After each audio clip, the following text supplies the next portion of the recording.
হাইসো না রে বাপ, তোমার বন্ধু তোমারে ভালো থাকতে দিত না। দোস্ত, অসৎ বন্ধুর লগে বুদ্ধি করে পারতাম। একলা ভাবো, একলা। চরিত্রহীন বন্ধু তোমারে ভালো হতে দিবে না। মোবাইলে আসক্ত যেই তোমার সমবয়সী, ওই হাইওয়ান তোমারে ভালো হতে দিবে না। লম্পট তোমাকে ভালো হতে দিবে। ও তো নারী লুবি, ও তো ছবি লুবি, ও তো জেনা আর ব্যভিচারের সুযোগ খুঁজছে, ও তো নারীর পিছনে ঘুরছে, ও তো গান আর বাদ্যে আসক্ত, ও তো মুশরিকের চাল চলন পছন্দ করে, ও তো আল্লাহকে প্রত্যাখ্যান করে। আমি আমার জীবনে একবার আমার আব্বারে শুধু বলছিলাম, আমার পড়ালেখার জীবনে একবার, যাব্বা আমি এই মাদ্রাসাটা পড়তাম না, আমারে আরেকটা মাদ্রাসায় ভর্তি করান। আমি আমার পুরো পড়ালেখার জীবনে একবারই শুধু বলছিলাম। বাপ আমার বলছিল, ফুত পরের বেলা ভাত, এক লোকমা ভাত আমার ঘরে খাইও না, সাবধান বাইরো, তুমি কই ফিরবা তুমি বুঝো, বাকি আমার ঘরে আরেক লোকমা ভাত খাইও না। কোন রকমে রাত কাটাইয়া কানতে কানতে সকালবেলা ওই আগের মাদ্রাসায় ফিরে চলে গেছি, যে বুঝছি বাপ আমার বড় শক্ত বাপ, বাপে আমারে খাইতেও দিত না। ইমাম আজম আবু হানিফা বলেন, গান শোনা প্রকাশ্য পাপ, আর গান শুনে মজা পাওয়া, বাদ্যের তালে গানের তালে স্বাদ পাওয়া মজা।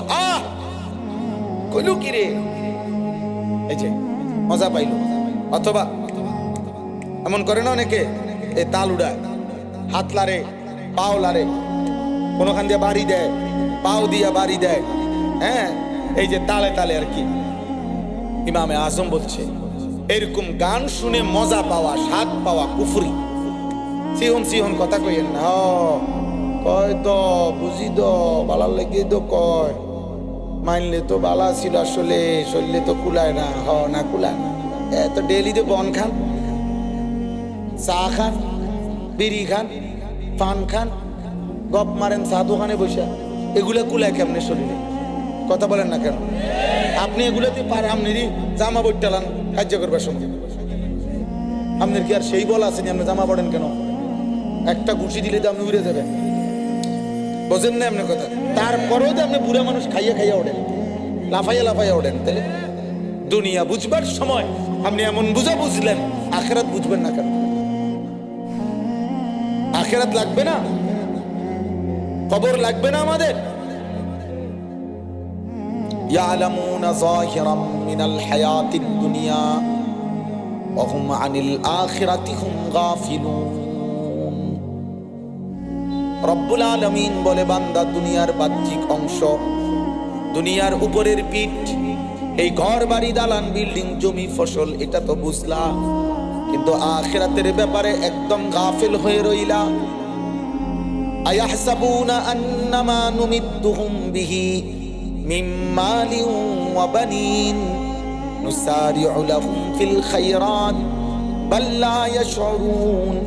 আল্লাহ বলে, বান্দা শোনো, কিছু নাফরমান বান্দা মনে মনে এটা ভাবে, আমি যে তাকে দুনিয়ায় কিছু সম্পদ আর সন্তান, কিছু টাকা পয়সা অর্থবিত্ত জি পুতনাতি নাতনি দিয়েছি, আরামের দুনিয়া কিছুটা দিলাম, আল্লাহ বলেন এটা পেয়ে সে ভাবতেছে আমি তার উপরে কল্যাণ করেছি, আমি তার উপরে সন্তুষ্ট হয়ে গেছি।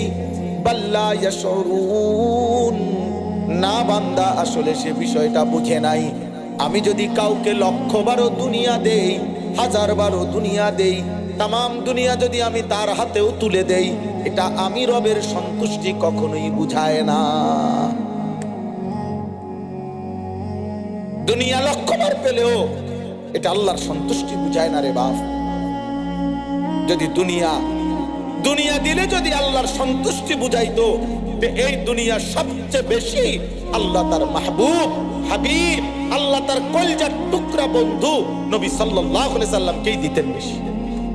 অথচ তিনি ক্ষুধার কষ্টে পেটে 2টা পাথর বাঁধছেন, অথচ ওনার ঘরের চুলায় কসম আল্লাহর, ওনার স্ত্রী আয়েশা রাদিয়াল্লাহু তাআলা আনহা বলছেন, 3 মাস লাগাতার আমাদের ঘরে, স্বামীর ঘরে, নবীজির ঘরে চুলায় 3 মাসে কোনোদিন আগুন জ্বলে নাই, রান্না করা কোনো খাবার খাই নাই।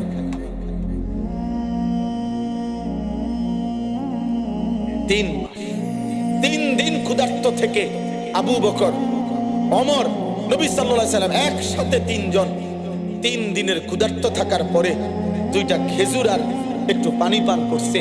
আল্লাহ নবী তখনও বলছে, ওমর, আল্লাহর কসম ওমর, এই খেজুর আর পানির হিসাবও কিয়ামতের দিন দিতে হবে। ওয়াল্লাহি লা তুসআলু আন হাযান নাঈম, আল্লাহর কসম ওমর, এই নিয়ামতের হিসাব দিতে হবে। 2টা খেজুরের হিসাব, 1 ঢোক পানির হিসাব।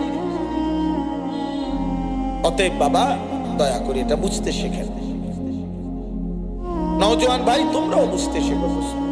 গান, বাদ্য, নাটক, সিনেমা, নভেল, কৌতুক, হাস্য, রসিকতা, নারী, ছবি, অশ্লীল দৃশ্য, বেহায়াপনা, উলঙ্গতা, নষ্টামি, 1 ওয়াক্ত নামাজ না পড়া, একটি সেজদাও কপালে না দেওয়া, মোবাইলের অশ্লীলতার বেহায়াপনা, আর চুল চেহারা বেঈমান মুশরিকের মতো বানিয়ে এই লাগাতার ঘোরাফেরা করা।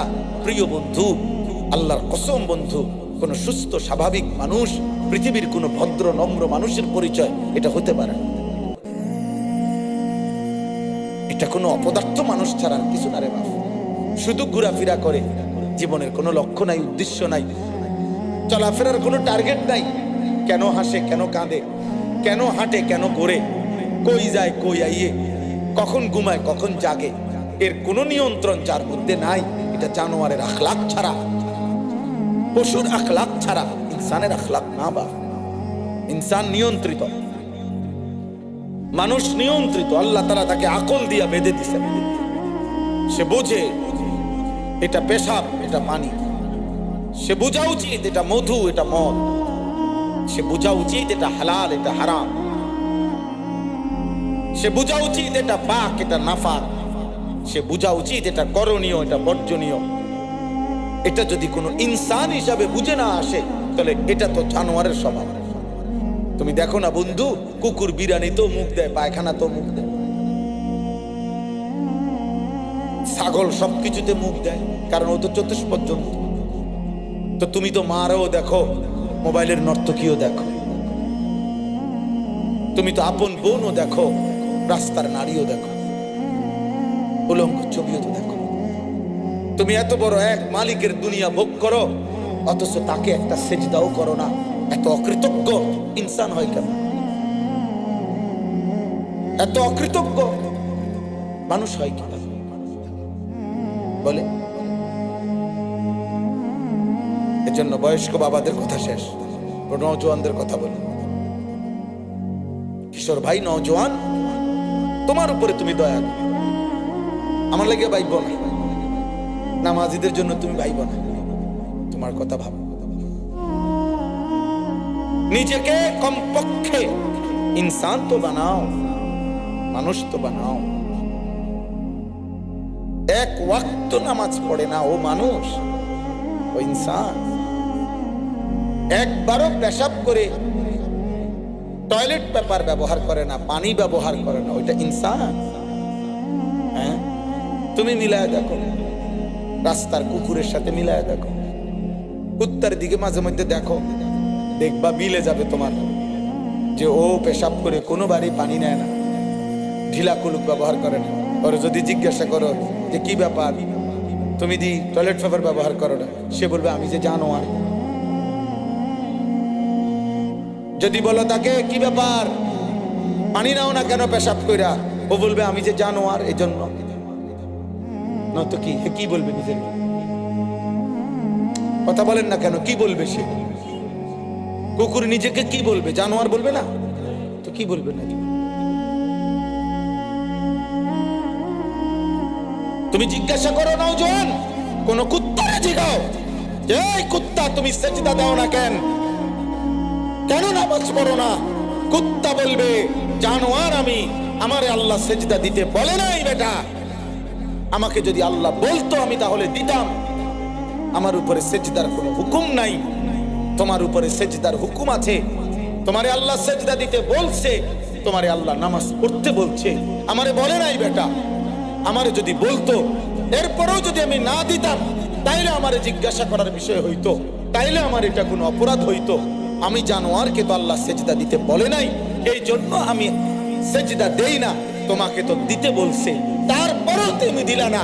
অতএব কুকুরের যদি জবান খুলতো, কুকুরের যদি জবান থাকতো, বেনামাজি তোদেরকে কুকুর বলতো যে তুই আমি কুত্তার চাইতো নিকৃষ্ট বেটা, কুত্তার চাইতো নিকৃষ্ট বেটা। পাউডার লাগাও কিত্তা, হ্যাঁ চুল আশ্রাও কিত্তা, তারে দেখাও বেডিতে রে। তোমার মতো পাং পুং ছাড়াও তো ইমানদারেরও তো মহিলা মিলে গেছে। কোন ইমানদার কি আর বিয়া ছাড়া বই হয়েছি? তো তুমি আজকে এত বছর চরিত্র নষ্ট করে যেটা পাইছো, ইমানদার তো চরিত্র হেফাজত করেও তা পাইছো। হ্যাঁ, তো তুমি দরা আনা খাইলা, তুমি দরা আনা খাইয়া, তুমি যে আজকে 5 বছর 50,000 মহিলা উলঙ্গ দেখলা, শেষ পর্যন্ত বিয়ে করলে মহিলা একজনই, তো ইমানদার সন্তান সে তো একজন নারী বিয়ে করছে। তো তুমি কিত্তে দুটি চাইলা? হ্যাঁ, নিজেকে নষ্ট করলা কেন? লাভটা কি হইল? ঘুরে ফিরে তো তাই মিলল, সম্মানিত হইল। অতএব আমি অনুরোধ করছি, প্রিয় সন্তান, প্রিয় বাবা, কিশোর নওজোয়ান, সেজদা করো, মানুষ হও, ইনসান হও, ইনসান হও, ইনসান হও।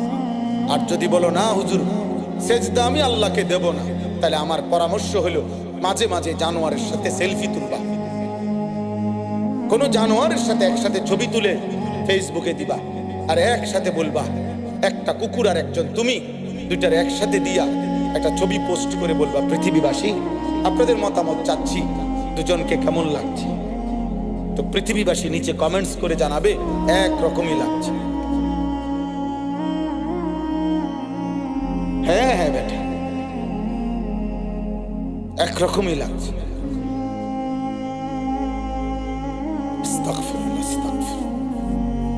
কিভাবে সম্ভব বাবা? আপনাদের বাবাদেরকেও, আপনাদের জীবনে যাদের সন্তান নামাজ পড়ে না, স্ত্রী পর্দা করে না, আপনাদের জীবনের অর্জনটা কি বাবা? আরে ভাই কথা বলেন, আপনার আপনাকে মতো বসেন, ওই যেমনি বইব বইব, আপনি চুপ থাকেন। শেষ পর্যন্ত সবার জায়গার ব্যবস্থা করে দিতে হবে, এটা জরুরি। ওই যেমনে পারে এমনি বসবো, ওইখানে এখনো বহুত জায়গা, একখান দিয়ে বই যেমনে পারে এমনি বসবে, আর কি খালাস, এত ধাক্কা ধাক্কি করা যাবে না এখন। তাইলে আমি বলতে চাচ্ছি, প্রিয় নওজোয়ান ভাই, দয়া করে, কিশোর ভাই, তুমি তোমার উপরে দয়া কর। এই পৃথিবীর কারো কথা যদি তুমি নাও ভাবো, এমন সুন্দর জীবন নষ্ট করে দিও না। অনেক ছেলে এখন তোমরা এনে বসে আছো, অধিকাংশ ছেলে, প্রিয় ভাই, চেহারা দেখেই বোঝা যাইতেছে চেহারায় কোনো নামাজের চিহ্ন নেই। বেনামাজি তোমারে দেখলেই চিনা যায়, অসভ্যের মতো চেহারা, গাদ্দার গাদ্দার। ও আল্লাহর দুশমনকে চিনা যাবে না কেন? তো আল্লাহর দুশমন, ও তো রসুলের দুশমন, ও তো কোরআনের দুশমন, ও তো ইসলামের দুশমন, ও তো রবের দুশমন। ও যার খায় তাকে সেজদা করে না, ও যার খায় তাকে সেজদা করে। 3 বেলা যার খায় ও তাকে সেজদা করে।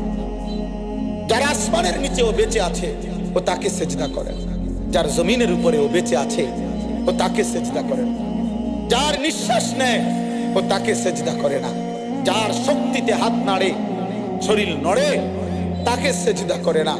এত বড় অকৃতজ্ঞ, এত বড় পাষণ্ড, এত বড় মানুষ সীমা লঙ্ঘনকারী কিভাবে সম্ভব? এই জন্য ভাইয়া, বেনামাজির চেহারা দেখলেই চিনা যায়। বেনামাজির চেহারায় কোনো দয়া মায়া থাকে না, পাষাণ চেহারা, এটা কালো চেহারা, অন্ধকারাচ্ছন্ন চেহারা। নয়তো তোমরা যে কোনো যুবক কিশোর 16-18 বছরের কোন নিয়মিত নামাজ পড়ে এমন 10 জন ছেলে, স্কুলের হোক কলেজের ছেলে হোক, মনে করো 5 ওয়াক্ত নামাজ পড়ে, তোমার কলেজের সহপাঠী স্কুলের ছেলে হোক, তারে একসাথ করে তোমরা যারা বেনামাজি সবগুলো একলগে দাঁড়াও, আর ওই 10টা স্কুলের ছেলে যে নামাজ পড়ে তারাও একসাথ করে দাঁড়াও।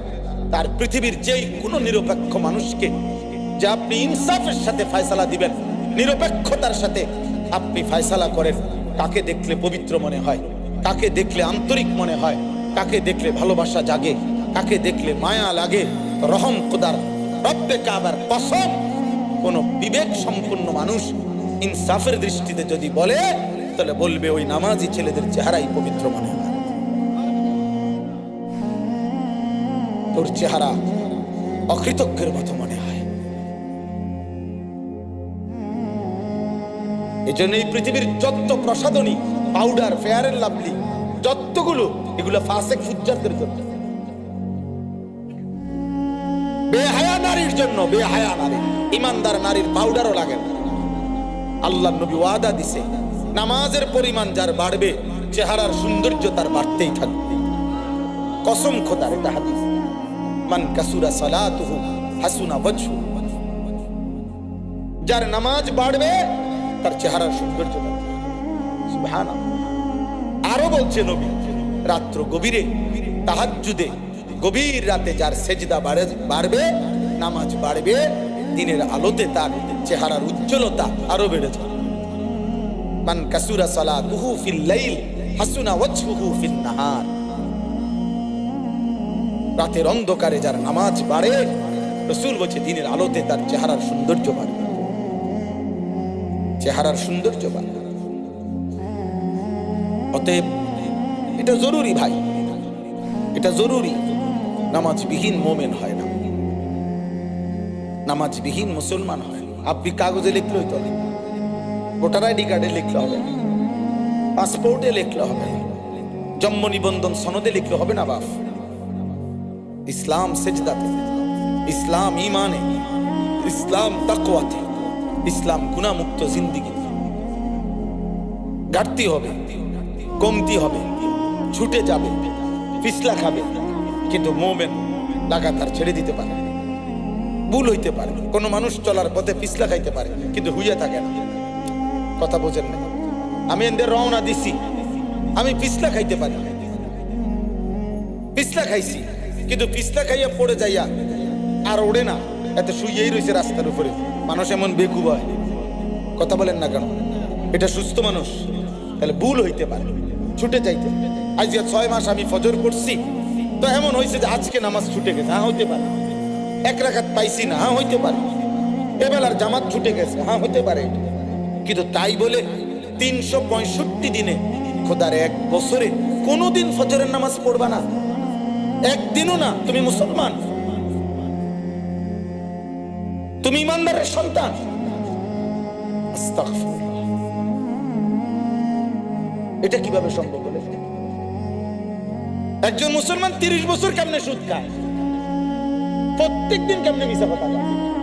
প্রত্যেকবারে কেমনে ওজনে কম দেয়? এটা কি ডাকায়? কথায় কথায় যেন, প্রত্যেক কথায় কেন গালি দিবে? হারাম খাবে কেন? প্রতিদিন নর্তকী দেখবে কেমনে? আবার বললাম না, এই জন্য একটা হলো ফিসলা খাওয়া, হোঁচট খাওয়া। গুনাহ হবেই, গুনাহ আমারও হবে, আপনারও হবে। নবীজি বলছেন, লাউলাম তুযনিবুন, হে আমার উম্মত, যদি তোমাদের দ্বারা গুনাহ না হতো, তাহলে আল্লাহ তোমাদেরকে সরাইয়া এমন জাতি সৃষ্টি করতেন, লাজা আল্লাহু বিকাউমিন, আল্লাহ নতুন জাতি আনতেন যারা গুনাহ করত, তবে তৎক্ষণাৎ তওবা করে আবার নতুন উদ্যমে বন্দিগি শুরু করত। আবার কখনো হয়ে গেলে আবার তওবা, আবার কখনো হয়ে গেলে আবার তওবা। এরকম বান্দা আল্লাহ তাআলা মাফ করতেই থাকেন, মাফ করতেই থাকেন। এই জন্য গুনাহ তো হবে, পাপ তো হবে, ভুল তো হবে, পিছলা তো খাবে, কিন্তু তাই বলে এটা লাগাতার নিয়ম মাফিক ঠান্ডা মাথায় বুঝে শুননা পরিকল্পিত। আপনি দিয়ে ঠান্ডা মাথায় মিশা কথা কথা বুঝেন না? আপনি দিয়ে একবারে হিসাব করে সুদ খান, আপনি দিয়ে একবারে হিসাব করেন মোট এত, তারপরে সুদে দিলাম এত। এই আগামী যদি আপনি ডিসেম্বরের 31 তারিখের ভিতরে না দেন, 10,000 টাকার সুদ অটোমেটিক 26 সালের জানুয়ারির 1 তারিখ আসলেই 20,000 একবারে। এটা কোন ধরনের সুদ করে? এটা কেমন হারাম করে? এমন শক্ত হারাম করে সুদের টাকাও গুনতে গিয়েও 2 টাকাও যদি 2 টাকার একটা নোটও যদি সিরা হয়, এটা বদলাই দেবে না। পিঠা খামু তো আখেরাতে না বেটা, এখন এনে বালোটা দে। সুদ খাইলে কি ছেলেকে টাকা ছিঁড়ে দিবে নাকি? টাকা কষ্টি বলা দিলা কি লেগা, বালা টাকা দাও, ভালো টাকা। আস্তাগফিরুল্লাহ, আল্লাহ আমাদেরকে হেফাজত করে। অতএব বাবা, আমার কথাটা বুঝছেন কিনা? যুবক ভাই, তোমরা বুঝছো কিনা যে ভুল হতে পারে, ভুল আমল ছুটে যাইতে পারে, পারে গুনাহ হতে পারে, হ্যাঁ হতে পারে, ভুল হইতে পারে, আমল ছুটেও যাইতে পারে। কথা বুঝেন? আমি সর্বোচ্চ চোখ নামাইয়া রাখছিলাম, না না আর নড়ানো যাবে না, চাচা আর নাড়াচাড়া করা যাবে, সময় নাই আর, আবার আসার পরে বাইল করে। তাইলে এটা তো হইতে পারে, এটা তো হইতে পারে যে আমি চোখ নামাইয়াই চলছিলাম, হঠাৎ বিন নারীর দিকে নজর পড়ে গেছে, কিন্তু সাইয়া থাও 3 ঘন্টা ধরে নারীর দিকে তাকিয়ে থাকা, মোবাইলে সারা রাত উলঙ্গ ছবির দিকে তাকিয়ে থাকা। প্রিয় যুবক, এটা কি করছো? প্রিয় সন্তান, এটা কি করছো? নারীর আগ্রহ, এটা তো রবের দেওয়া। কোন নারীর প্রতি আকর্ষণ এ তো সৃষ্টিগত। যুয়িনা লিন-নাসি হুব্বুশ শাহওয়াত মিনান নিসা। আল্লাহ তাআলা বলছে, এই পৃথিবীতে আমি আল্লাহ কোন মানুষের কাছে সবচেয়ে প্রথম 1 নম্বরে পৃথিবীর কোন বস্তু আকর্ষণীয় সবচেয়ে বেশি কি? আল্লাহ নিজে বলছে নারী। এজন্য পৃথিবীর সমস্ত পার্ক, পৃথিবীর সমস্ত ফুল, পৃথিবীর সমস্ত সৌন্দর্য, পৃথিবীর সব সাগরের ঢেউ, পৃথিবীর সব যত ডিজাইন সৌন্দর্যের সব যদি একদিকে রাখে আর আরেক দিকে যদি একজন 18 বছরের যুবতী নারীকে দাঁড় করায় আর যুবককে যদি এখানে দাঁড় করিয়ে বলা হয় কোনটা দেখবা, সে বারবার ওই মহিলার দিকে যায়। এটা স্বভাবজাত। এটা কি স্বভাবজাত? এটা আল্লাহ প্রদত্ত। কিন্তু প্রশ্ন হইল যে নারীর এই আকর্ষণ পৃথিবীতে আল্লাহ যদি না দিতেন তো খোদার কসম স্বামী স্ত্রীর এই পবিত্র সম্পর্ক তাহলে হতো না, আর এই মানব প্রজন্ম এই পর্যন্ত আসতো না। আমার মা আমার বাবার কলিজায় যদি ভালোবাসা না থাকতো,